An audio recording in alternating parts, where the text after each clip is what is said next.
అరే మనకి ఉందాంరా, డబ్బులైతే తీసుకుందాం. సరే మనం డబ్బులు తీసుకొని తాగుదాం రా మంచిగా. అరే రాజు బాలు అన్న ఈ ఊర్లో తిరుగుడేనారా? ఏదన్నా పని చూసుకొని ఇంకా పట్నం పోయి ఏమన్నా జాబ్ చేసుడో ఏదో ఒక పని చేసుకోవాలి. ఈ ఊర్లో తిరుగుడేందిరా? ఏ చేద్దామన్నా ఏదో పని చూసుకుంటూనే ఉన్నావు, ఏం చేద్దాం. సరే గాని ఒక ముచ్చట్టున్నది కూసో. నిన్న గంగ వచ్చిందిరా, పింఛన్ అత్తలేదట అసలుకే. ఈరోజు సాయంత్రం ఒకసారి గ్రామ పంచాయతీకి పోయి అప్లికేషన్ ఫామ్ ఏదో చూడు. ఇంకో మాట, మన ఊర్లో ఎవరైనా ముసలిళ్ళకి ఇంకా గట్టినే పింఛన్ ఎవరికైతే వస్తలేదో వాళ్ళ పేర్లు కూడా ఒకసారి నాకు సాయంత్రం తెచ్చి, సరేనా? అరే అన్న ఎంత మంచివాడు, ఎంత మంచి పని చేస్తున్నాడు. ముందు సర్పంచ్ ఉన్నాడు, ఒక్క మంచి పని చేయలేదురా.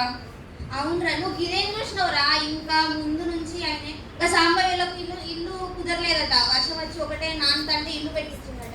మొన్న మన మండలంలో ఆరోగ్య కేంద్రం రాకపోతే కూడా ఆయననే పెట్టించిందటరా.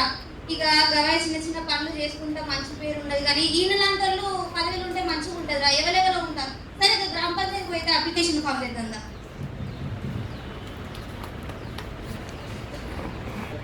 సీనన్న ఇగో 15, 10 వరకు 20 వరకు ఉన్నారు ముసలోళ్ళు, ఇంకా పింఛన్ రాను. ఇక వీళ్ళకి కూడా పెట్టియాలన్నా. నువ్వే ఈ సంగతిలో మనం చూసుకుందాం రే. వీళ్ళకైతే ఎట్లయినా పింఛన్ వచ్చేలాగా చేద్దాం.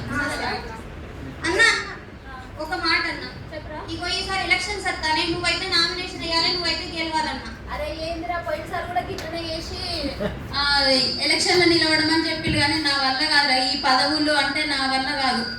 పదవిలో లేనప్పుడే నువ్వు ఇంతమందికి హెల్ప్ చేస్తాను. నువ్వు పదవిలు ఉంటే మంచిగా ముసలోళ్ళకు మాలాంటి వాళ్ళకు మంచిగా సాయం చేస్తావు. నువ్వు ఉండాలన్నా ఖచ్చితంగా. ఈసారి చెప్పురా నువ్వన్నా. మంచి మంచి పనులు చేస్తున్నావు అన్న. అరే కాదురా, ఊర్లో ఏదన్నా చిన్న చిన్న సహాయాలు చేయమంటే చేస్తా, కానీ గిట్ల పదవులు నా వల్ల కాదురా.